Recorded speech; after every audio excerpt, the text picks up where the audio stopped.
Jadi di Timur Tengah itu salah satu yang perang adalah sekelompok orang yang mengaku sebagai cucu-cucu Rasulullah. Buset. Tapi mereka menjadi teroris. Tapi itu pengakuan ya? Bukan Pak, ini namanya sudah Ahfadur Rasul. Dan itu klaim bahwa mereka itu adalah Ahfadur Rasul. Mereka adalah cucu-cucu Rasul.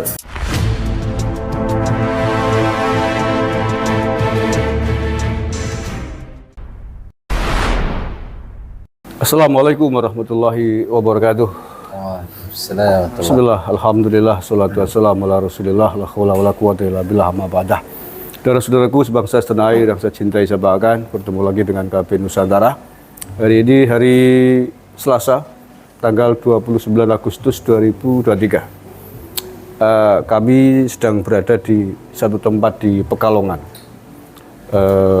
dalam rangka ikut menghadiri acara Multaqo Ulama Sufi Internasional di Pekalongan, dan alhamdulillah pada kesempatan acara ini kami bertemu dengan beliau Pak Nasir Abbas dan Gus Najih, keduanya dari Jakarta. Barangkali ada yang belum tahu siapa Pak Nasir Abbas. Beliau adalah mantan teroris atau mantan napi ya, bisa dikatakan begitu. Panglimanya teroris itu ya. Dan beliau Gus Najih dari tempatnya apa? BNPT? BPET. BPET. Penanggulangan Ekstremisme Terorisme MUI. Oke. Nah, oke. Karena ini kesempatan yang sangat baik, saya kira saya ingin ngobrol-ngobrol dengan beliau berdua. Yang pertama dengan Pak Nasir Abbas terkait dengan pengalamannya beliau, mengapa dan bagaimana bisa terjerembab dalam dunia ekstremisme, radikalisme, terorisme. Assalamualaikum Pak Nasir. Waalaikumsalam warahmatullahi wabarakatuh. Sehat Pak? Syukur alhamdulillah. Ya. Pak Nasir sekarang usianya berapa Pak Nasir? Alhamdulillah baru 54. Wih, masih muda, sama dengan saya berarti. Oke Pak Nasir. Ya. Tadi saya sudah sedikit buka-buka tentang siapa panjenengan, yang kalau tidak salah tahun 2003 Pak ya, tertangkap oleh polisi atas keterlibatannya dalam jaringan terorisme. Tidak main-main, internasional ya jaringannya. Oke, saya kira ada banyak yang belum tahu siapa Pak Nasir Ahmad, bagaimana rekam jejaknya di dunia ekstremisme ini sampai ditangkap oleh polisi. Pak Nasir, saya kira masih ingat sebagai pelaku kapan pertama terjerembab masuk dalam jaringan terorisme ini. Iya. Sebenarnya tidak pernah kita bermimpi ya. Itu ya. Tidak pernah kita mempunyai cita-cita menjadi teroris. Iya. Ya, tetapi inilah yang sudah terjadi. Ternyata saya kemudian ditangkap pada 18 April tahun 2003. 2003. Ya. Di mana tangkapnya? Di Villa Nusa Indah Jakarta. Oke. Tapi Bekasi. Villa Nusa Indah Bekasi. Saat itu lagi transit dari rumah teman. Nah, jadi awalnya pertemuan dengan Ustaz Abu Bakar Bashir. Ketika beliau itu datang Tahun berapa itu? itu sekitar tahun awal 1985. 1985. Berarti Ya. usia berapa itu? Saat itu saya usia jalan 16. 16 tahun. Umur 15 saya sekolah cuma sampai SMP. SMP. Dan saya berhenti sekolah, tidak mau melanjutkan sekolah karena saya ingin belajar Islam. Ya. Di Malaysia ya? Di Malaysia. Oh, ketemunya dengan Ustadz Abu Bakar Bashir di Malaysia? Di Malaysia. Ya. Karena saya aslinya Singapura, besar di Malaysia. Oh, aslinya Singapura, Ya. besar di Malaysia? Betul. Oke. Ya Allah takdirkan lahir di Singapura, WN Singapura, tapi umur 8 tahun ayah ibu ngambil keputusan pindah ke Malaysia. Malaysia. Nah, jadi warga negara Malaysia. Disitulah ketemu Abu Bakar Bashir. Betul. Setelah sekolah SMP di Malaysia, saya kemudian punya keinginan belajar Islam. Oke.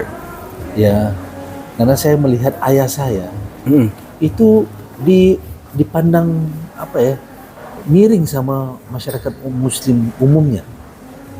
Dan mereka sebut ayah saya ini Wahabi. Begitu. Ya saya kan anak kecil nggak ngerti kan. Yeah, Kenapa dibilang Wahabi? ya bagi saya di mana letak salahnya? Sama-sama sholat kok. Kita sholat, kita puasa, ya nggak ada bedanya. Itu sebelum ketemu Abu Bakar Bashir apa sesudah? Belum. Ya, belum. Jadi saya sesuai dengan faham ayah saya, sejak dari kecil itu ya sholat tidak kunut subuh, tidak baca usolli, kita tidak ikut tahlilan, ya begitu. Jadi memang beda. Ya kan ikut orang tua kan. Makanya sempat dalam pikiran saya mau belajar. Ya supaya saya bisa jelaskan pada orang bahwa Islam itu yang ayah saya dan saya pahami ini tidak ada masalahnya. Begitu. Sampai saya bilang saya ingin belajar itu ya. Nah makanya saya berhenti, kemudian ayah saya masukkan saya bukan ke sekolah. Keinginan saya untuk belajar agama itu, ayah saya tidak menempatkan ke pesantren atau sekolah agama pemerintah. Tidak ya, karena ayah saya juga anti pemerintah. Maksud anti pemerintah dalam arti kata bukan anti pemerintah dalam maksud politik. Tidak.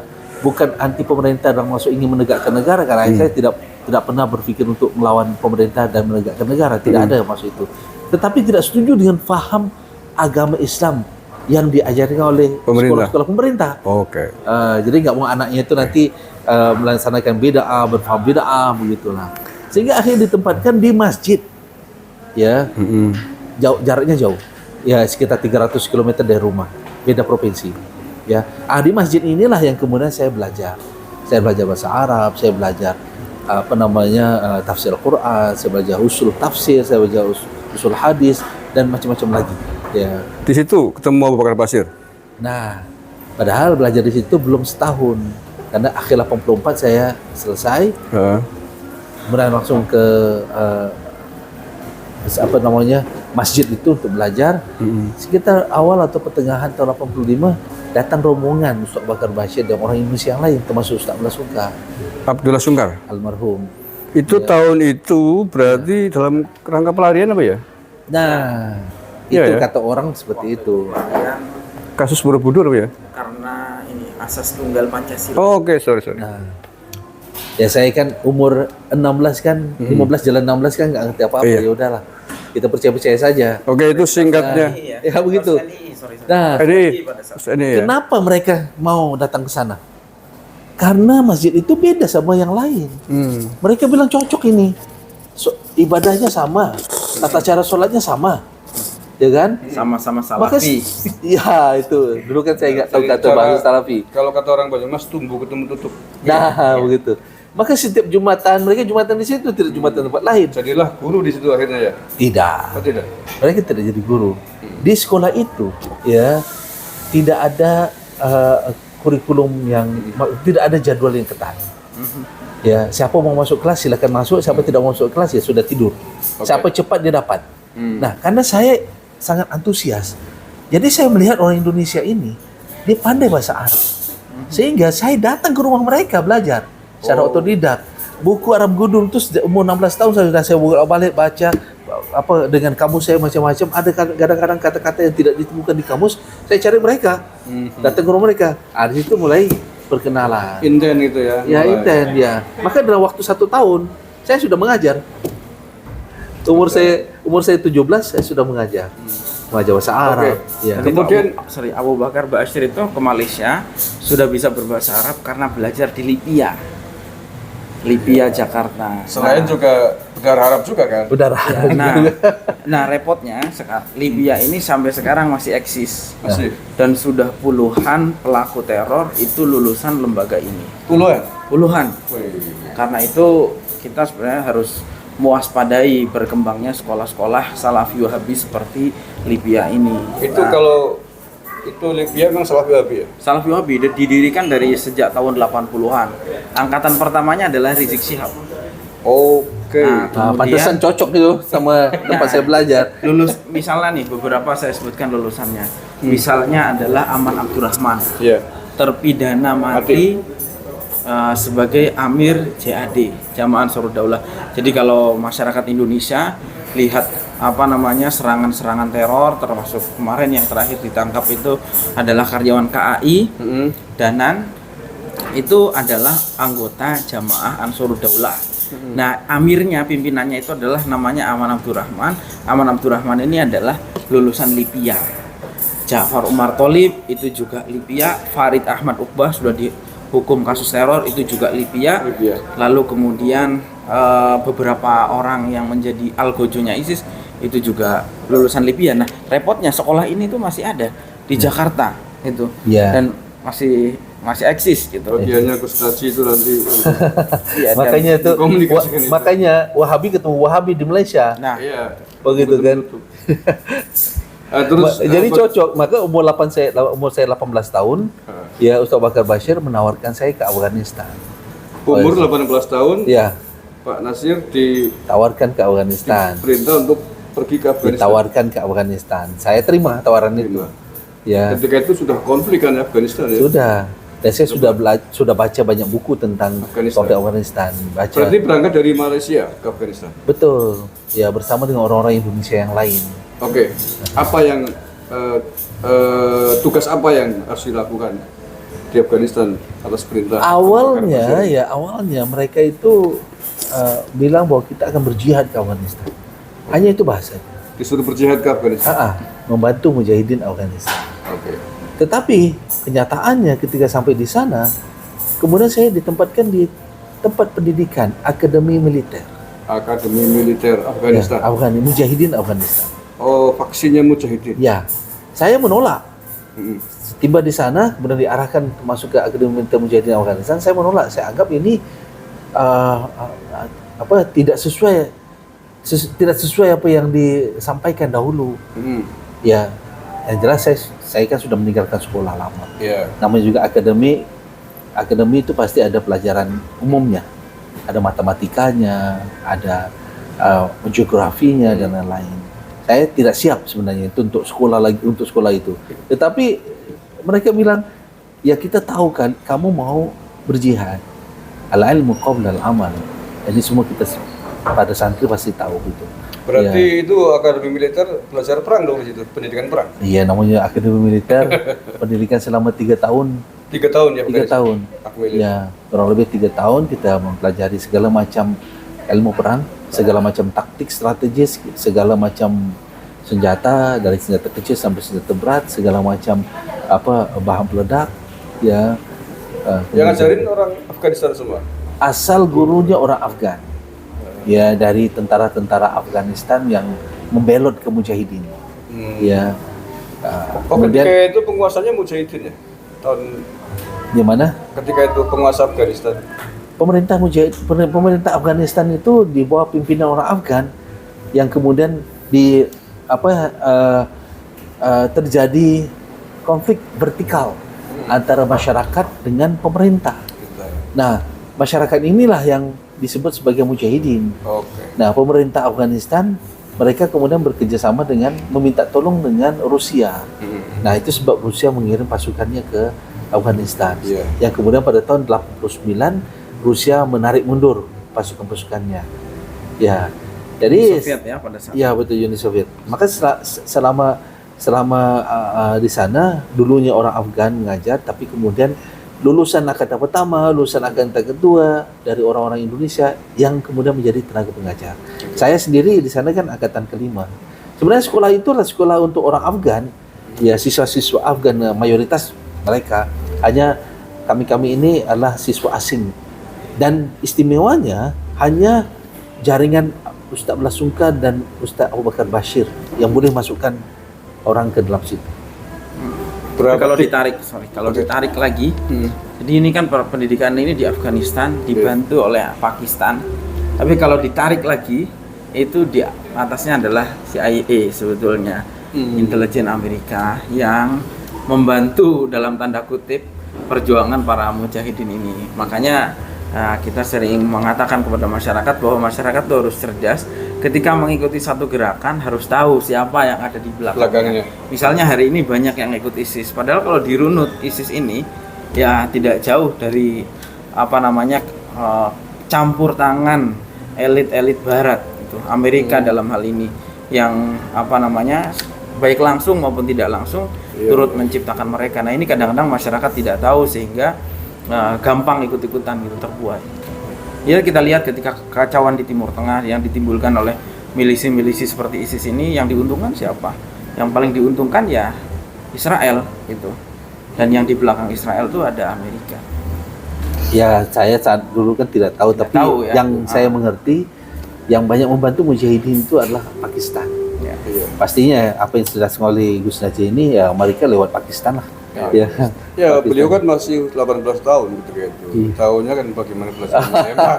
Umur 18 membunuh. Darah muda. lulus tahun 90 ya. Setelah 3 tahun itu ya. Ya, lulus tahun 90, umur saya 21, kemudian saya diangkat untuk menjadi salah satu tenaga pengajar. Oke. Jadi sejak umur 20 saya sudah mengajar Di sana itu, di Akmil itu. Ya, Oh. di akademi militer. Sebenarnya Lulusan terbaik. Lulusan terbaik. Betul. Alhamdulillah saat itulah ya Keren. dari kelas 25 orang ya saya ranking pertama. Berapa tahun mengajar di Akmil? Mengajar hingga Afghanistan? sampai akhir tahun 93. Tahun 93. Ya. Dan saya menulis 3 buku tentang senjata. Itu senjata karena tidak semua senjata di Afghanistan itu ada buku manualnya. Itu Sehingga- itu tadi sekali lagi Akmil bukan milik negara Afghanistan ya? Bukan. Bukan pemerintah ya? Ya. Kalau pemerintah bilang mujahidin itu lah pemberontak. Pemberontaknya ya. Nah, jadi ini pemberontak. Waktu itu pemerintahnya sosialis. Sosialis. Ya. Pro Rusia lah. Pro Uni Soviet. Jadi Bukan pemerintah bisa menyelenggarakan pendidikan militer ya? Di Lah. sana. Tapi di sana ya. tidak ada. Di sana dan di Indonesia. Dan di Indonesia sudah beberapa kali dilakukan pelatihan militer semacam itu. Contoh Jalin Janto di Aceh itu pelatihan semacam itu ya Di kelompok yang sama ya? Ya. jaringan yang Iya, sama. jaringan yang Nah, sama. bedanya di sana mereka membuat itu bukan di wilayah Afghanistan, tetapi di wilayah pengungsi. Ya, wilayah yang tidak ada hukum yang berlaku di sana. Ya, karena di utara Pakistan itu ada wilayah tribal area. Tribal area itu wilayah suku-suku. Ya, dan kalau kita ke sana di daerah utara bagi orang asing pasti akan dilarang masuk ke sana. Sebab suku-suku di utara Pakistan itu mereka punya senjata, mereka punya pasar senjata, ya, mereka punya pabrik-pabrik senjata, ya mereka buat sendiri. Dan di sana sering terjadi pertempuran antar suku, ya. Nah, makanya di wilayah tersebut jadi wilayah pengungsi, ya, yang kemudian dibiarkan oleh Pakistan, ya, tetapi tidak bisa disentuh oleh Afghanistan. Nah, disitulah tempat yang aman bagi mujahidin membentuk tempat pelatihan. Oke, mengajar di Afghanistan berapa tahun? Di Akmil? Alhamdulillah kurang lebih 3 tahun. Tahun. Ya. Berarti 6 tahun ini udah di Afghanistan ya? Ya. Setelah itu pulang? Setelah itu kemudian saya minta pulang ya karena saya melihat Taliban menyerang mujahidin. Oke. Muslim lawan muslim. Iya. Taliban menghalalkan darah Setelah muslim. Uni Soviet pergi ya. Iya. Nah, ini berarti kan saya nggak mau terlibat muslim membunuh muslim, maka saya pulang. Awal tahun 90, akhir tahun 93, awal tahun 94 saya ditugaskan ke Myanmar. Oleh Abu Bakar Basir lagi? Ya, oleh Ustaz Bakar Bashir dan Ustaz Blasungkar. Oh. Itu berdua bersama dengan Hambali yang sekarang di Guantanamo itu Hambali. Hambali berdua dengan saya. Kita lewat Bangladesh ya bersama dengan saat itu kelompok mereka namanya RSO, Rohingya Solidarity Organization. Disuruh ngapain? Mereka minta kami membuat tempat pelatihan, Oh, suruh melatih di sana? melatih orang di sana, dan sekalian dari pihak JI juga minta supaya memungkinkan membuka tempat pelatihan untuk orang JI. Ya, tetapi setelah saya ke sana bersama Hambali dan kami melihat keadaannya, lalu kami memutuskan tidak mungkin. Dan ini berbahaya bagi orang JI jika membuat pelatihan di sana. Ya, apa alasannya? Itu tidak mau saya ungkap lah, gitu kan? Ya, Kemudian Udah junta militer ya waktu itu ya. ya junta militer. Akhir tahun 94, lalu saya ditugaskan ke Filipina, ya, untuk membantu MILF, Moro Islamic Liberation Front. Ya, bangsa Moro. Nah, di sana kemudian baru saya buka camp pelatihan di sana. Saya melatih orang-orang dari pelatihan perang ya? ya segala macam, Pelatihan dari militer lah ya? taktiknya, persenjataan, peta, kemudian racik merakit, itu semua tuh saya ajarkan. Ketika itu Abu Bakar Basir udah menjadi pimpinan JI ya? Beliau apa namanya? Belum? Belum mendirikan. Belum. Lebih tepatnya. Amir JI yang pertama adalah almarhum Ustaz Abdullah Sungkar. Oke. Sampai angkatan. beliau meninggal pada akhir tahun 99. 99. Ketika kemudian digantikan Ustaz Abu Bakar Bashir. Ketika itu Pak Nasir sudah tahu belum bahwa kelompok yang diikuti bernama CI? Muncul. Udah ya. Dulu waktu di Afghanistan, mereka ini adalah dari kelompok NII. Ya, taunya NII. NII, Nama Negara J-nya Islam belum Indonesia. ada. Nah, Nama J-nya dulu tetapi 96 ya. dari semua mereka itu NII, termasuk Ustaz Abdullah Sungkar, Ustaz Abu Bakar Bashir, itu semua adalah NII. Nah, awal tahun 93, sekitar Januari tahun 93, baru Ustaz Abdullah Sungkar dan Ustaz Abu Bakar Bashir keluar dari NII dan membentuk kelompok baru. Nah, sebagian dari anggota NII ikut dengan kelompok yang baru ini, termasuk saya. Nah, kelompok baru ini yang dibentuk oleh Ustaz Abdullah Sungkar dan Ustaz Abu Bakar Bashir, ini yang disebut sebagai Jamaah Islamiyah. Jamaah Islam. Oke. Tadi terakhir ditugaskan ke Filipina ya. Berapa tahun di Filipina? Bentuk camp. Saya membuka camp akhir tahun 94, kemudian ditugaskan pulang, diperintah pulang pada akhir tahun 97. Berarti 3 tahun. Jadi hutan yang sudah saya babat alas, wilayah yang sudah saya buka untuk pelatihan, ya harus saya tinggalkan. Padahal saya sudah suka di sana, ingin tinggal di sana. Tapi karena sami'na wa ata'na, Dengan guru itu Mbah Zulkarnain ya pimpinan saya memerintahkan saya untuk balik ke Malaysia, membantu Mukhlas ya dalam menjalankan pondok pesantren JI di Malaysia. Mukhlas itu sebentar Ali Gufron. yang dieksekusi mati ya. Orang Ya. Lamongan. Yang dieksekusi mati di Nusa Kambangan. Ya. Ya. Jadi Ustadz Mukhlas alias Ali Gufron ini memimpin pesantren JI di Malaysia. Namanya Luqmanul Hakim. Nah, mereka butuh orang lokal, warga negara Malaysia. Maka saya ditugaskan untuk balik dan membantu urusan administrasi. Sebenarnya saya berat hati dan saya menolak. Ya, sehingga saya bilang dunia saya bukan dunia pesantren. Walaupun saya bisa mengajar tafsir Quran, bisa mengajar bahasa Arab ya, tata bahasa Arab itu saya bisa mengajar. Tapi saya nggak mau. Saya bilang dunia saya itu di hutan. Dunia perang ya. Dunia perang. Tapi Mbah Zul bilang sudah nanti juga kamu terbiasa. Namun sampai di pesantren saya bilang sama Ustaz Mukhlas, saya tidak full time. Saya part time. Nah, dalam waktu yang sama saya menulis proposal. Itu awal tahun 97. Saya tulis proposal. Proposal tentang apa itu? Pembentukan Mantiki 3. Apa itu? Itu saya yang bikin. Hah? Apa itu Mantiki? JI ketika awal dibentuk itu dibagi 2 wilayah. Oke. 2 wilayah saja.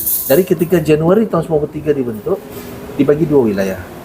Wilayah Mantiki 1 adalah seluruh Malaysia, Malaysia Barat dan Malaysia Timur, ditambah Singapura dan Selatan Thailand. Oke. Itu Mantiki 1. Mantiki 2 seluruh Indonesia. Itu Mantiki 2. Jadi beda pimpinan Mantikinya. Jadi selain Amir, ada ketua Mantiki. Itu wilayah itu. Semacam provinsi lah. Ya. Di Indonesia mungkin ya, di bawah pusat ya. Di bawah Mantiki ada wakalah, itu provinsi. Oh. Ada ketua wakalah lagi. Oh, berarti Mantiki membawahi beberapa wilayah besar ya. Ya. Ya, regional. Regional ya. Nah, begitu. Nah, jadi pada itu tahun awal 93. Nah, pada tahun 97 saya membuat proposal pembentukan Mantiki 3. Sebagian dari wilayah Mantiki 1, sebagian dari wilayah Mantiki 2 dan ditambah wilayah Filipina. Dan saya berikan alasan mengapa harus ada Mantiki 3 dan apa fungsinya. Ya, saya sampaikan di situ bahwa fungsi dari Mantiki 3 adalah wilayah pendukung militer. Ya, akhirnya proposal saya itu disetujui oleh pusat, Markaziah, oleh Amir, oleh dan para pimpinan yang Abdullah lainnya. Sungkar. Abdullah Sungkar, Ya. Abu Bakar Bashir. Ya, betul, dan para pimpinan yang lain. Ya, harapan saya jadi ketua Mantikinya. Ya. Supaya saya balik lagi ke sana. Tidak lagi mikir pesantren, tapi Mantiki 3 wilayahnya mana saja itu? Mantiki 3 itu meliputi Sabah Malaysia, kalau kita ambil dari daerah utara ya. Sabah Malaysia, Kaltara, Kalimantan Utara, Kalimantan Timur, Sulawesi Tengah, Sulawesi Utara, Pulau Mindanao, Kepulauan Tawi-Tawi. Pulau Mindanao Filipina, Kepulauan Tawi-Tawi Filipina. Dan Pak Nasir Abbas ketuanya ya, gitu-gitu. Harapan saya ketuanya. Tapi ternyata ketika proposal itu disetujui, bukan saya yang dia akan jadi ketuanya, yaitu Abu Taulud alias Mustafa. Dia akan menjadi ketua Mantiki 3. Ya. Namun kemudian Ketua Umum 33 dari tahun 98 ya hingga tahun 2001 baru saya diangkat menjadi Ketua Umum 33. 2001. Ya, Diangkat. awal tahun 2001. Oke. Tugasnya apa saja itu sebagai Ketua Umum 33 CI? Wilayah itu adalah wilayah pendukung militer. Artinya ya Military zone lah kira-kira. ya saya Zona bertanggung militernya. jawab, saya Gerakan mempertanggung jawab militernya. untuk memperkuat kekuatan militernya Jamaah Islamiyah. Baik dari segi perekrutan anggota militernya, kemudian fasilitas pelatihannya, pengadaannya, ya begitu. Oke, sebagai Panglima Manti G3 apa saja yang ketiga itu berarti 2001 ya? 21 Berarti kan harus ke Indonesia. ya. Itu pindah ke Indonesia tahun 2001 berarti.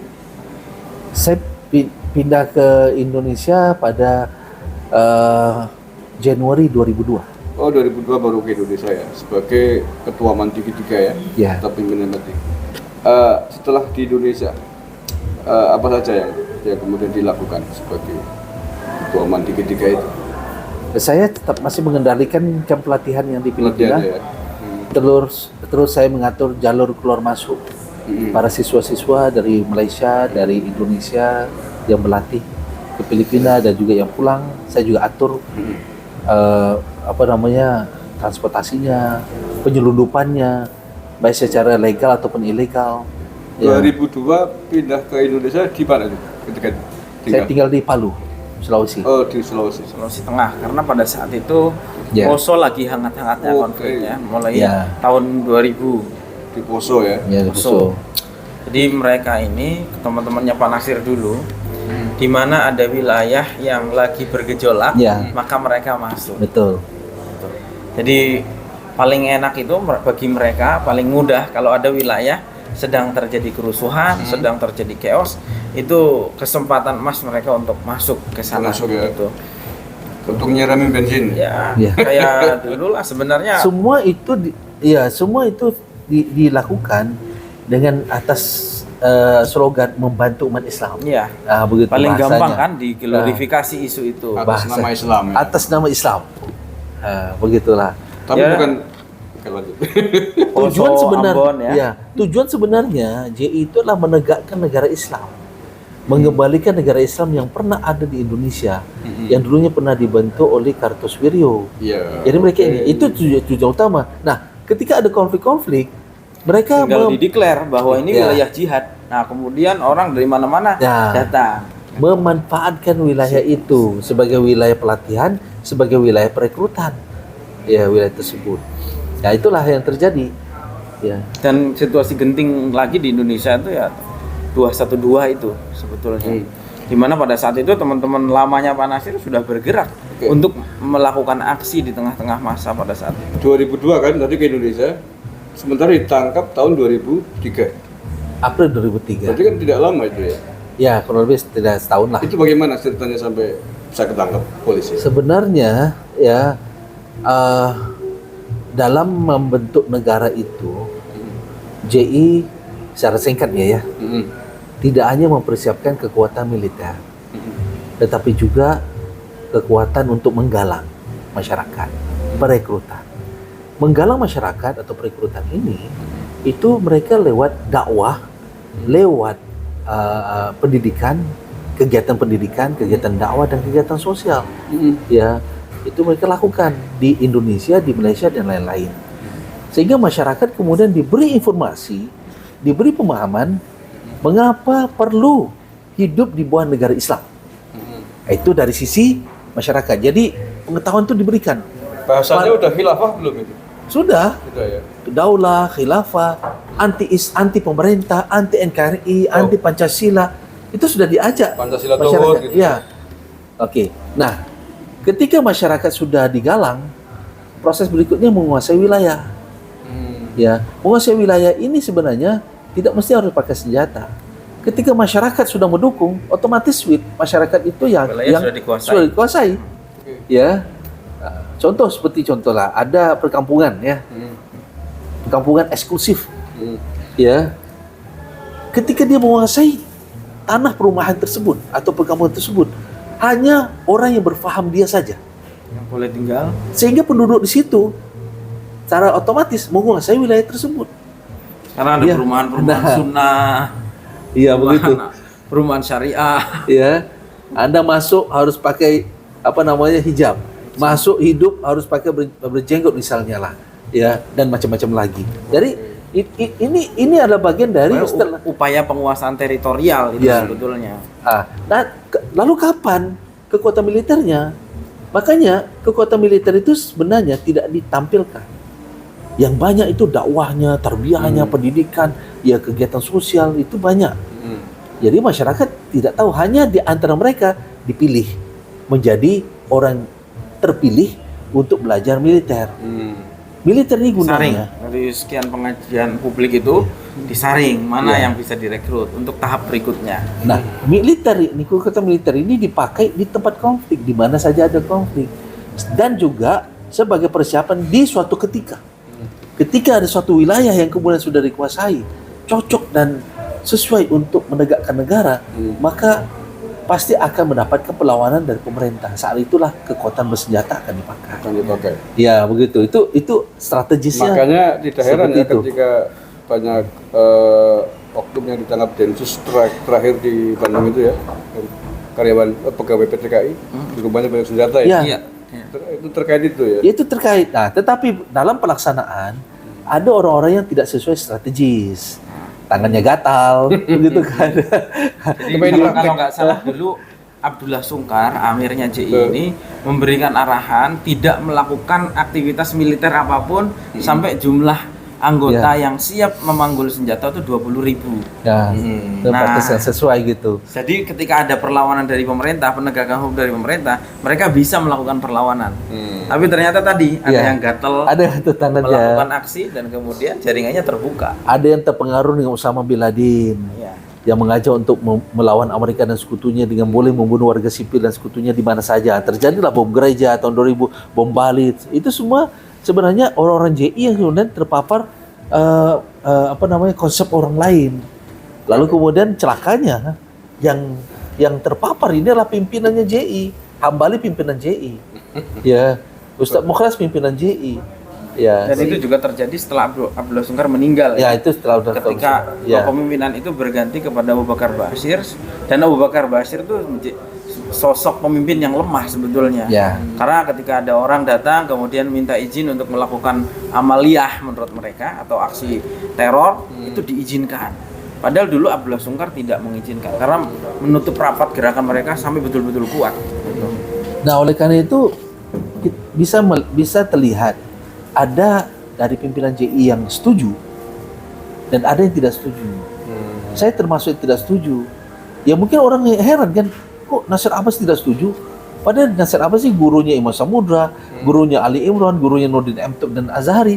Kok bisa tidak setuju? Gurunya Nah ini Imam Samudra, gurunya Nurdin M. Top, ya, gurunya Ali Imran, ya, Mubarak, pelaku bom Bali Umar Patek, guru Umar Patek, ya juga Nurdin Azhari, Natal itu ya, semuanya itu. Di antara mereka lah murid-murid saya. Itu teroris legendaris lah. Bedanya begini Pak. Saya memang benar mengajar mereka, mengajar perang, mengajar senjata, mengajar membunuh, ya dengan segala macam cara. Saya benar mengajar. Tapi itu untuk digunakan di medan pertempuran, di wilayah konflik, ya. Sedangkan kemudian mereka menggunakan pengetahuan itu bukan di medan pertempuran, lalu mereka mengatasnamakan jihad lagi. Nah inilah dia kesalahan. Tapi bukankah itu memang sudah menjadi pemahaman hampir seluruh teroris kan, melaksanakan membunuh atas nama jihad?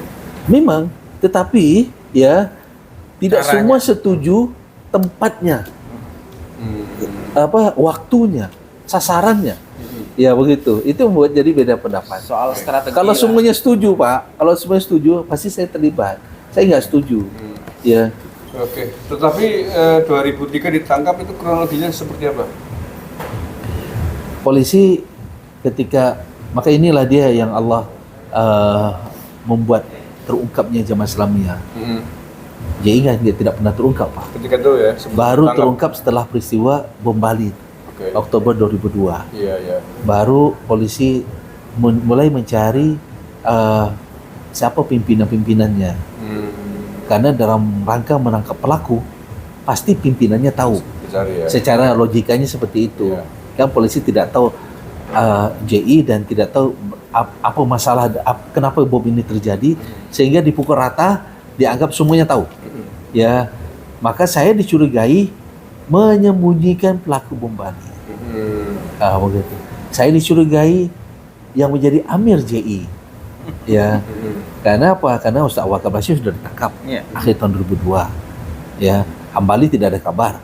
Ya, kemudian mereka sudah tahu tuh struktur JI, betul struktur JI dari orang-orang yang sudah ditangkap. Dari sekian jumlah orang pimpinan ini yang masih eksis, menurut mereka ini ada seorang yang namanya Khairuddin. Saya itu, Pak. Nah, Khairuddin ini ketua umum 33, jangan-jangan dia ini yang memimpin JI sekarang. Makanya saya dicari. Tapi setelah saya ditangkap, ya memang tidak ada bukti dan saksi bahwa saya menyembunyikan pelaku bom Bali. Ya. Oke. 20 tahun berlalu berarti ya? Ya. 2003 sekarang 2023. Menurut Pak Nasir Abbas sebagai mantan pimpinan MAN 33 yang wilayahnya sampai ke luar negeri ya? Ya. Orang-orang seperti Pak Nasir Abbas saat ini atau setidaknya mungkin bekas-bekas teman atau muridnya itu masih banyak nggak kira-kira? Masih banyak. Makanya kita bersyukur pihak kepolisian dan juga BNPT aktif melakukan kegiatan deradikalisasi. Ya, bagi yang sudah terlibat ditangkap, mereka disadarkan kembali pada NKRI, bertobat, dan mereka tidak mengurangi lagi.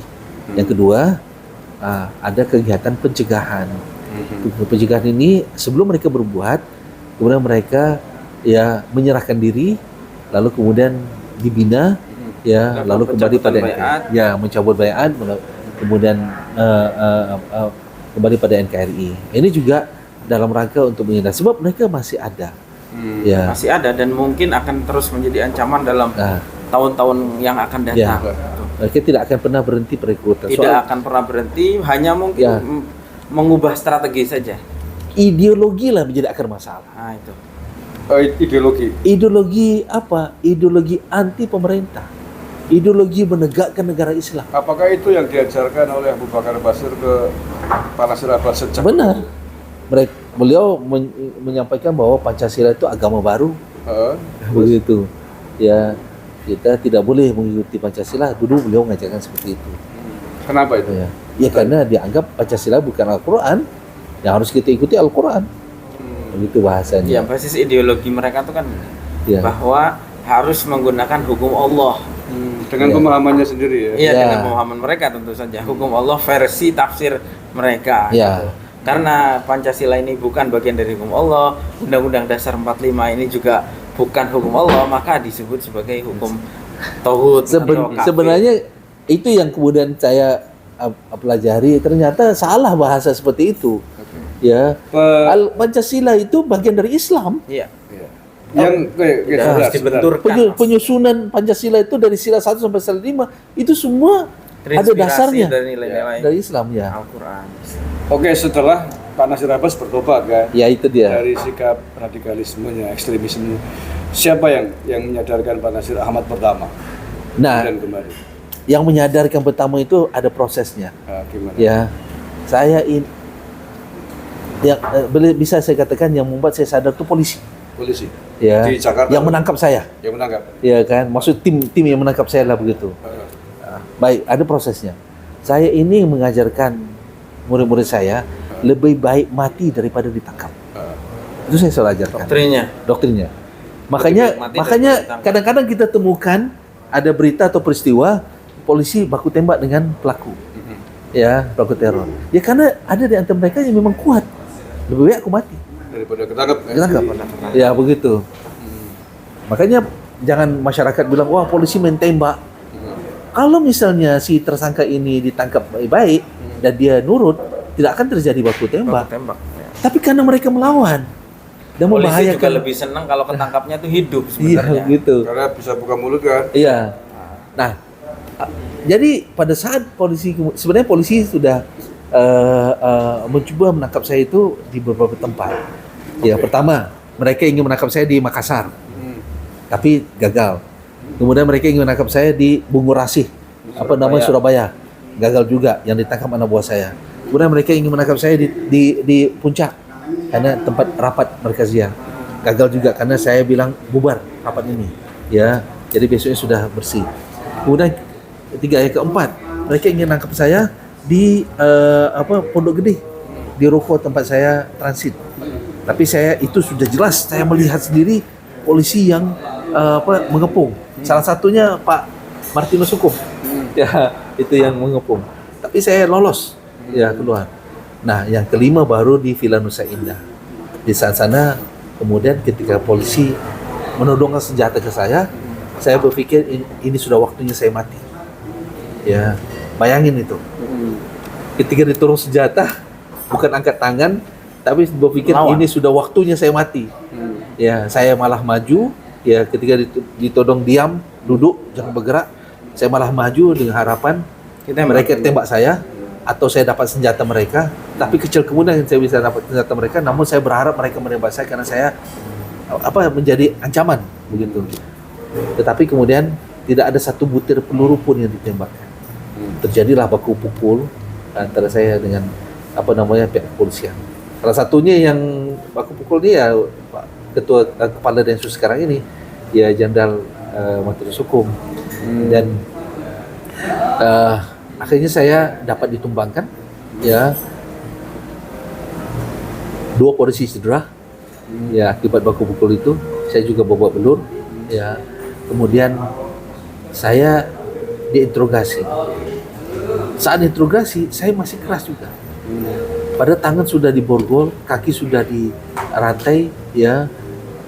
Ketika ditanya siapa nama, saya tidak melihat interrogatornya. Saya cuma bilang astagfirullah. Kamu orang mana? Astagfirullah. Ya kan? Itu bagian dari modus mungkin ya. Bagian dari modus bukan? Modus supaya Iya. Jangan ditanya. mereka teruslah mengapa-apakan saya begitu. Iya. Karena saya melawan bagi saya biarpun diborgol saya tetap masih bisa melawan. Begitu. Oke. Karena tapi itulah dia yang kemudian membuat hati saya terbuka. Oke. Kan kita mau ceritakan tuh, siapa yang mau buka? Tidak ada ustadz yang didatangkan. Bahkan ada anggota Densus itu bilang, saya ini sudah haji, saya tahu astagfirullah itu apa. Ya, tetapi siapa namamu? Itu 2 hari, Pak. Bayanginlah, ya. Dan saya anggap ini adalah perlawanan saya kepada mereka. Namun, ya, saya perhatikan, ya, polisi ini dari interogasi, dari bahasa pertanyaan-pertanyaan itu, saya dapat menyimpulkan polisi kurang informasi tentang JI. Ya, maka bahasa pertanyaannya itu mengeneralisasi semuanya sama seperti Imam Samudra. Ya, kemudian polisi bilang kami hanya menangkap pelaku saja, tidak menangkap semua orang JI. Ya, itu juga termasuk membuka pikiran saya. Sampai pada suatu pada hari besoknya ada namanya Jenderal Bakto Suprapto, ya, yang kemudian menyodorkan kertas tulisan tangan yang menyebut bahwa saya itu tidak terlibat dalam aksi bom, saya tidak setuju dengan aksi bom, saya ingin menghentikan aksi bom. Itu yang menulis itu yang sudah ditangkap, walaupun tidak ada namanya. Di sini saya melihat bahwa polisi tidak mengeneralisasi, namun polisi tidak tahu apa sebenarnya yang terjadi. Dan saya melihat ketika polisi mengatakan kami juga ingin menghentikan aksi bom. Ya, kalau Pak Khairuddin tidak setuju, kami juga ingin menghentikan. Mereka masih panggil saya Khairuddin. Ya. Nah, di sini saya kemudian berpikir pasti ada sesuatu yang tidak beres ini. Selama sekian tahun perjalanan saya ke Filipina, kegiatan saya semua itu aman, tapi kenapa sekarang baru terungkap? Ya. Itu Pak Martinus Hukum itu, ya, ketika bilang saya bilang bunuh saya saja, ya matiin saya saja. Beliau bilang ya kami tidak mematiin kamu, ya kan? Kami butuh kamu. Ya polisi kan pasti butuh informasi kan. Tapi saya sangat menyesal. Namun di situ saya melihat bahwa polisi tidak main bunuh. Jadi kalau misalnya ada orang bilang polisi main bunuh, itu tidak pernah saya mengalami. Selama kalau kita bersikap baik dan polisi juga berusaha untuk persuasif. Akhirnya, ya, saya berpikir, ini apa sebenarnya yang terjadi? Kenapa ini semua terjadi? Allah SWT berfirman, saya ingat, keluar dalam, sebenarnya pada saat itu bermacam ayat hadis semua keluar dalam kepala saya. Ya, karena saya banyak hafal juga hadis-hadis dan ayat. Ada satu ayat yang kemudian menyentuh saya. Wattaqu fitnatan la tusibanna allazina zalamu minkum khassah. Takutlah siksaan Allah tidak hanya menimpa pada orang yang berbuat zalim saja di antara kalian. Berarti bahwa yang berbuat zalim itulah pelaku bom. Saya sudah bilang sejak bom gereja. Kalian bukan jihad, itu bukan sasaran. Di medan pertempuran saja, kita tidak boleh merusak tempat ibadah agama lain. Kita tidak boleh membunuh wanita, anak-anak, dan orang tua renta. Nah, kalian sekarang melakukan itu di tempat aman, bukan tempat perang. Ya. Lalu kalian mengatakan itu jihad, itu bukan jihad. Tetapi mereka tetap terus melakukan itu. Jadi, mereka telah berbuat zalim. Ditambah lagi dengan bom Bali, sengaja mentargetkan warga sipil. Berbuat zalim. Maka, kesalahan mereka Allah murka, dan kemurkaan Allah bukan hanya menimpa mereka, tetapi juga orang yang terkait dengan mereka. Nah, saya terkait, itu murid-murid saya. Ya, walaupun saya tidak ikut perencanaan, saya tidak setuju, tapi ada ilmu saya yang mereka pakai. Nah, sehingga akhirnya ini membuka pikiran saya. Kemudian polisi bilang, kalau Pak Khairudin ingin menghentikan aksi bom, ayo kita sama-sama menghentikan. Saya pikir dalam masalah muamalah, ya, dalam masalah muamalah kita bisa lakukan hal yang baik bersama, tidak melihat apa sukunya, apa agamanya. Begitu. Itu kan diajarkan dalam Islam. Ya, wa ta'awanu 'alal birri wat taqwa. Saling bantulah ya dalam hal kebajikan dan ketakwaan. Itu tidak memandang apa agama ya. Ya, semuanya bisa. Nah, di situ saya melihat bahwa karena kan proses ya. Di satu sisi saya mengkafirkan polisi, di satu sisi saya menyalahkan pada kawan-kawan ini. Sekarang saya harus berpikir mencari maslahatnya. Sampai kapan saya harus diam? Ya, suatu ketika juga akan terungkap. Ya, lalu saya akan ditanya sama Allah SWT, kamu tahu itu kesalahan. Kamu diam. Kenapa diam? Kamu tahu itu bukan jihad. Itu kesadaran itu sendiri. Saya memang muncul sendiri sebab dari bom gereja tahun 2000 saya sudah tidak setuju. Oke. Pak, kalau saya setuju Pak, pasukan saya lebih banyak. Saya punya tenaga ahli yang lebih pandai dari Azhari dan Nurdin. Ya, saya punya pasukan yang sudah memperandakan tentara di Filipina. Ya, begitu. Tapi karena saya tidak setuju, karena ini bukan Indonesia, bukan tempatnya. Waktu itu mengatakan belum waktunya saat itu. Nah, maka di sini saya harus mencari kemaslahatan, ya. Kemudian saya harus menghentikan mereka, karena memang dari sebelum saya ditangkap pun saya selalu kasih nasihat mereka, jangan, itu tidak benar, jangan, itu dosa, jangan, itu bukan jihad. Tetapi ya di satu sisi saya tidak setuju dengan mereka, satu sisi saya loyal sama JI. Karena bagi saya menegakkan negara bukan itu. Aksi bom, aksi pembunuhan itu kontraproduktif. Ya. Oke. Itu bisa dikatakan titik balik ya. Ya. Titik balik atas pemahaman yang salah di JI, kemudian menjadi sadar untuk bersama-sama dengan polisi membongkar jaringan mereka. Betul. Oke, Gus Raji, saya ingin bertanya ke Panjenengan. Tadi Pak Nasir mengatakan bahwa Pak Nasir banyak hafal ayat, hadis, sampai kemudian sadar akan kesalahannya itu. Mengapa orang yang banyak hafal ayat bisa tersesat menjadi kelompok-kelompok ekstremis teroris seperti salah satunya Pak Nasir ketika itu? Karena tafsir dan pemahaman yang salah. Jadi ayat hadis itu kan sebetulnya nggak ada yang mengajarkan kekerasan seperti itu, nggak ada yang mengajarkan kejahatan, tidak ada yang mengajarkan keburukan. Gitu. Semua yang diajarkan oleh Al-Quran, hadis itu kan pasti adalah pesan-pesan yang baik. Nah, persoalannya adalah ketika masuk pada wilayah penafsiran, orang-orang yang tidak kompeten untuk melakukan tafsir kemudian menafsiri sendiri. Dulu ada ulama namanya Ibnu Uyainah, dia bilang bahwa al-hadisu mudillatun illa lil fuqaha. Hadis itu bisa menyesatkan. Al-Quran hadis itu sumber petunjuk, oke, tapi bisa menyesatkan. Bagi siapa? Kecuali bagi orang yang tidak menyesatkan tuh kecuali bagi orang yang bisa memahaminya. Ini kan seperti obat lah. Obat itu satu sisi obat, di sisi lain bisa jadi racun. Nah, sekarang ini kenapa masyarakat harus waspada, karena tren terorisme yang berkembang di Indonesia dan di dunia sebetulnya saat ini itu adalah tren terorisme yang membawa atau menggunakan label agama, sehingga setiap kejahatan-kejahatan itu selalu didukung atau berusaha dilegitimasi dengan ayat-ayat dan juga hadis. Misalnya contoh, ada di dalam Al-Quran surat Al-Baqarah dikatakan bahwa wa minan nasi may yashri nafsahu ibtigha'a mardatillah. Ini sebetulnya cerita tentang pengorbanan Suhaib Ar-Rumi ketika hijrah ke Madinah. Tapi di kalangan mereka dimaknai sebagai anjuran untuk melakukan bom bunuh diri. Nah, itu contoh saja. Ayat Al-Qur'annya benar, tapi tafsirnya ini yang menyimpang. Nah, karena itu ya saya kira kita harus menghimbau masyarakat untuk belajar agama harus kepada ahlinya. Jangan hanya misalnya menggunakan label pengajian sunnah, kemudian kajian sunnah, kemudian ustadz sunnah, kemudian terbuai gitu. Karena ini sebetulnya bahaya. Ataupun misalnya sekarang jangan gampang tertipu dengan orang yang menggunakan jubah misalnya. Nggak mesti loh yang pakai jubah itu Islam. Dulu Abu Jahal itu juga pakai jubah. Atau jangan mudah terbuai bahkan gitu ya dengan orang yang mengaku keturunan Nabi. Karena begini, karena di Suriah itu dulu dari sekian banyak milisi yang perang, ada teman-temannya Pak Nasir di sana yang namanya Jabhatun Nusrah, itu dari Al-Qaeda. Ada yang namanya Daesh itu ISIS. Ada yang namanya Hayat Tahrir Syam. Ada yang namanya Jaisul Hur. Ada yang namanya Fayalah Kustum, dan sekian banyak kelompok. Tapi ada satu yang menarik, yaitu kelompok Ahfadur Rasul. Apa itu?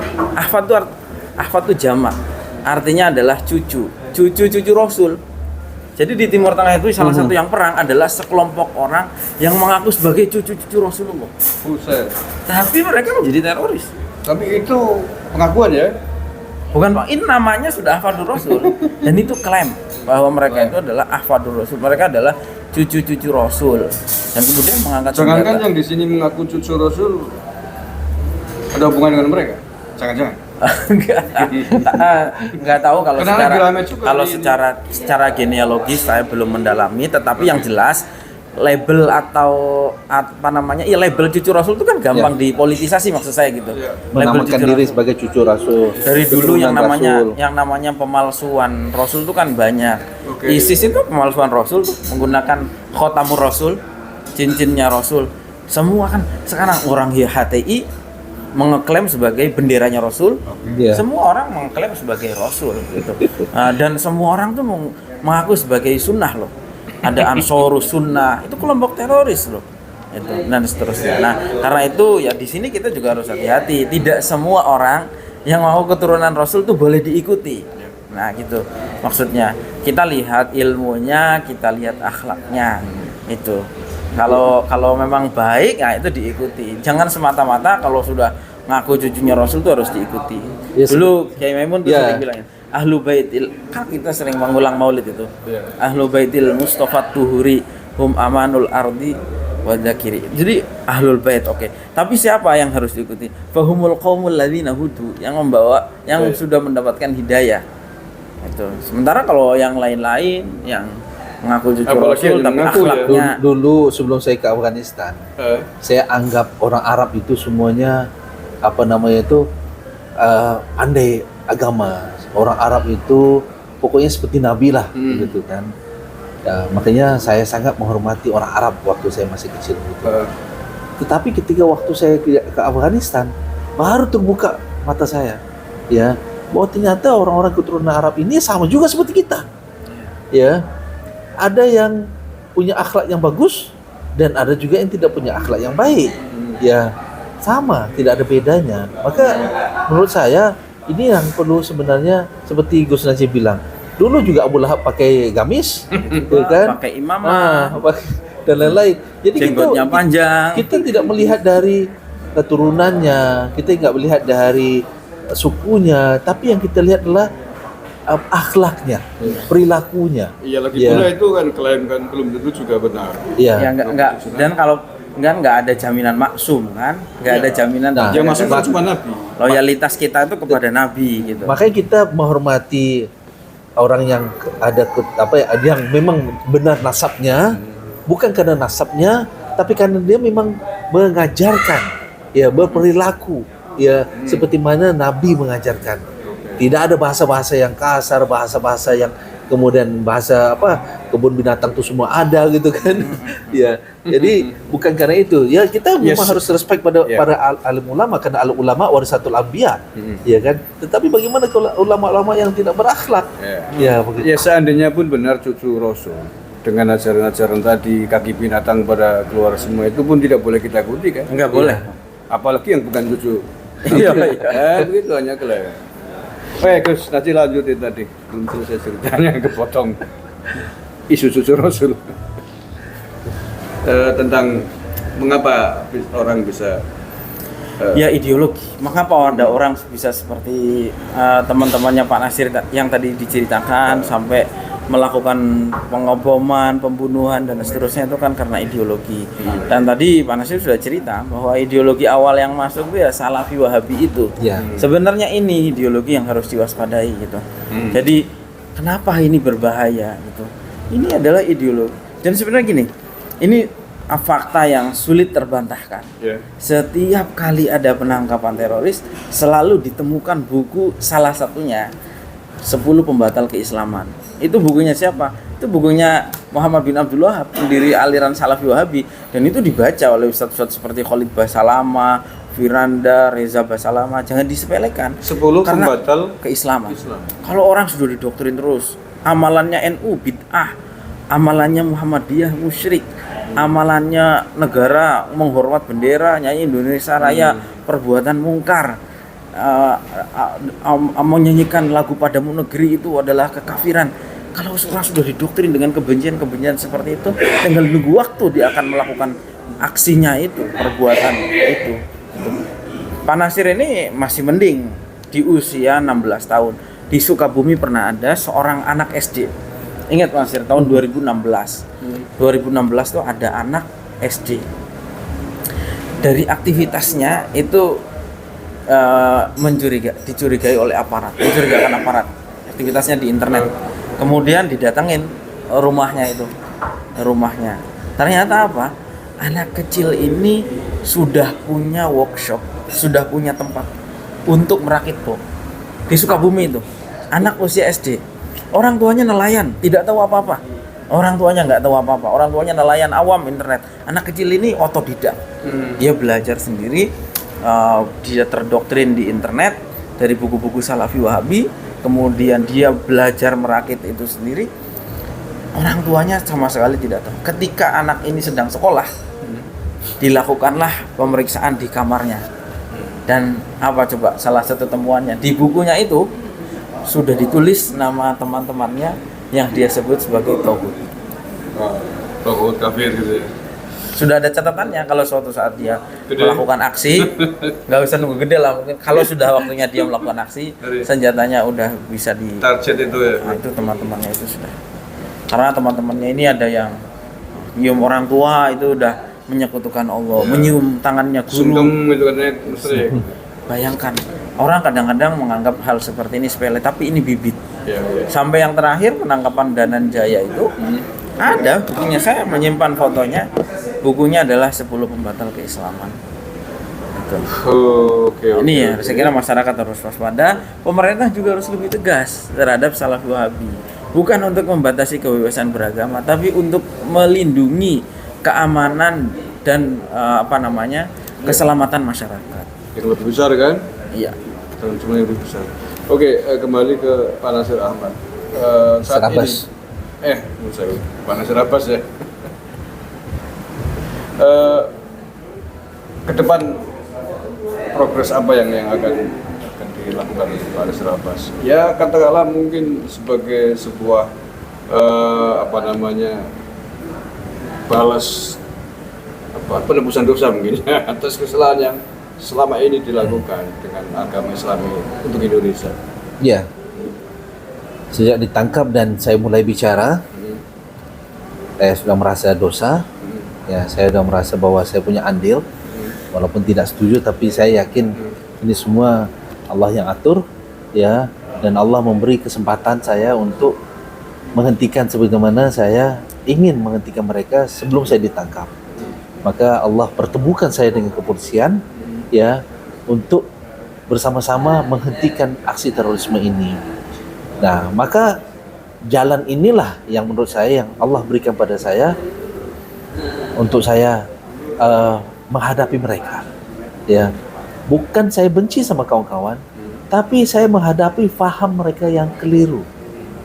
Maka sejak masih dalam tahanan, saya sudah menawarkan diri pada pihak kepolisian untuk bertemu dengan para napi-napi yang sudah ditangkap atau tahanan-tahanan sudah ditangkap, yang masih keras. Itu tahun 2003. Akhirnya saya diberi kesempatan itu. Ya, dan alhamdulillah yang tadi tidak kooperatif menjadi kooperatif. Yang tadi yang keras untuk buka pikiran. Ya, alhamdulillah.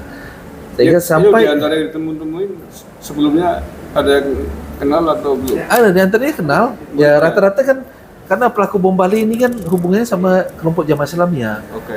Ya, jadi rata-rata pernah tahu saya, ya, kenal saya, ada di antara mereka juga murid saya. Ya. Nah, disitulah yang kemudian kalau zaman sekarang disebut deradikalisasi, ya sudah saya lakukan. Saat itu belum ada istilah tersebut, ya. Nah, itu sudah saya lakukan. Dan setelah saya bebas pada Februari tahun 2004, ya, saya diminta Densus untuk tetap bersama Densus membantu dalam pencegahan dan menghentikan. Bagi saya ini peluang saya untuk menebus dosa saya, peluang untuk saya melakukan amar ma'ruf nahi anil munkar, ya, menghentikan kemungkaran. Dan ini bukan tanpa berisiko. Ya, saya tahu mereka punya kemampuan untuk mengapa-apakan saya. Ya, tapi ya, sudah saya serahkan ini urusan sama Allah SWT. Selama kita punya niat yang baik, saya yakin pasti Allah akan membantu dia memperlancar itu. Ya, kalaupun terjadi sesuatu, itu pasti sudah Allah izinkan dan sudah ada pertimbangannya lah, kita yang tidak perlu tahu, begitu. Terima saja. Nah, artinya saya sejak dari ditangkap dan sejak saya kemudian berubah, saya tidak pernah berhenti untuk membantu pihak kepolisian dan juga pemerintah hingga hari ini. Dan sekarang ya saya punya 2 lembaga. Yang satu lembaga penelitian namanya Division for Applied Social Psychology Research, bisa dilihat di website daspr.org. Ini lembaga penelitian dan pembinaan. Saya membuat kegiatan akademik bersama teman-teman dosen, teman-teman peneliti yang lain, membina para mantan-mantan napiter, membuat kegiatan dalam penjara, membina istri-istri, ya, ibu-ibu untuk menjadi agen perubahan, ya. Kemudian kami melakukan pembinaan, pelatihan juga kepada petugas lapas, ya, petugas lapas untuk pelatihan bagaimana menangani pelaku teror dalam penjara, ya. Nah, terakhir kami membuat buku manual menangani napiter perempuan dan anak. Ya, itu dari produk lembaga tersebut. Ada satu lagi lembaga, yaitu namanya Yayasan Forum Komunikasi Aktivis Akhlakul Karimah Indonesia. Ini yayasan ini beranggotakan para mantan napiter.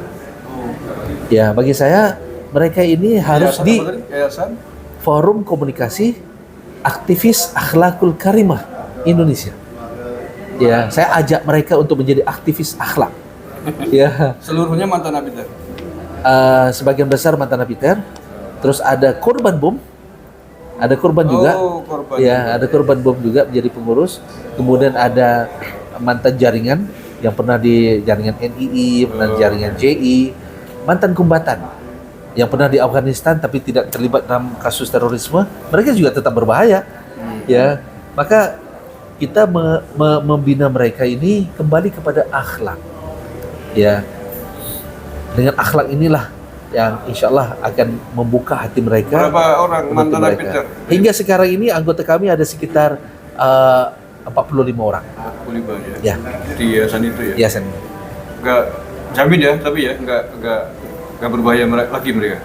Sementara saat ini belum ada yang terlibat lagi. Kalau ada apa-apa jangan tanggung jawab. Siap, insya Allah. Oke, terakhir Gus Darji. Silakan, apa yang ingin Ustaz disampaikan terkait perbincangan kita dari A sampai akhir? Iya, dari kisahnya Pak Nasir ini kita jadi tahu bahwa radikalisme, terorisme itu memang menjadi ancaman yang nyata. Barangnya betul-betul nyata, real, tanpa ada rekayasa, tanpa ada pengalihan isu, biasanya kan dianggap sebagai proyek dan seterusnya. Memang betul-betul ada perkara ini. Dan dulu Nabi itu ribuan tahun yang lalu sudah mengingatkan gitu tentang hal ini. Nabi kan dulu mengatakan, misalnya Nabi bersabda dalam salah satu hadis, iyyakum wal ghulu fiddin fa innahu ahlaka man kana qablakum al ghulu fiddin. Jauhilah ekstremisme beragama, karena ekstremisme beragama itu yang menghancurkan umat sebelum kalian. Nabi itu nggak mungkin ngingetin kalau barangnya nggak ada gitu. Nah, karena itu zaman Nabi sendiri sudah ada orang seperti itu loh, Khawaisiro. Zaman sahabat Ali itu juga ada kelompok yang namanya Khawarij itu. Dan deradikalisasi itu meskipun namanya baru sekarang, tapi dulu Ibnu Abbas itu melakukan, Abdullah bin Abbas itu melakukan upaya tersebut ketika dialog dengan orang-orang Khawarij. Jadi masalah seperti ini masalah nyata, menjadi ancaman di banyak negara loh, bukan hanya di Indonesia. Dan sekali lagi, bukan hanya Islam, semua agama ada. Faksi yang ekstrim seperti ini ada. Yahudi punya Zionisme, kemudian Buddha di Myanmar punya kelompoknya Biksu Asin Wiranu. India itu juga ada kelompok penguasanya, bahkan sekarang ini radikal. Yang Perdana Menteri berkuasa sekarang di India ini dari faksi radikalnya India. Kemudian Kristen banyak, Irlandia perang, di Amerika dan seterusnya. Jadi ini masalah yang nyata yang harus kita semua waspadai. Saya kira kita harus bekerja sama semuanya. Pemerintah juga nggak akan mampu menyelesaikan persoalan ini sendirian. Saya kira tokoh-tokoh agama penting perannya, masyarakat juga penting. Ya, kita semua saling jaga dan mengingat terus bahwa tujuan agama itu adalah rahmatan lil alamin. Nah, itu harus kita jaga betul. Selama koridornya koridor rahmah, kasih sayang, itulah agama itu. Islam ya. Kalau di luar itu kita harus pertanyakan lagi, bener nggak sih kira-kira agama itu menyuruh kita membuat kekerasan kepada orang lain? Gitu. Oke. Terima kasih Gus Doci, Pak Nasir Abbas. Alhamdulillah bincang-bincangnya, saya kira ini sangat bermanfaat. Saudara-saudaraku sebangsa setanah air yang saya cintai, saya banggakan. Closing statement dari saya, hati-hatilah ketika kita ingin belajar mengaji. Karena kalau kita salah menentukan guru agama, yang terjadi bisa seperti orang-orang yang hari ini di penjara menjadi nabi dan. Terima kasih. Assalamualaikum warahmatullahi wabarakatuh. Waalaikumsalam warahmatullahi wabarakatuh.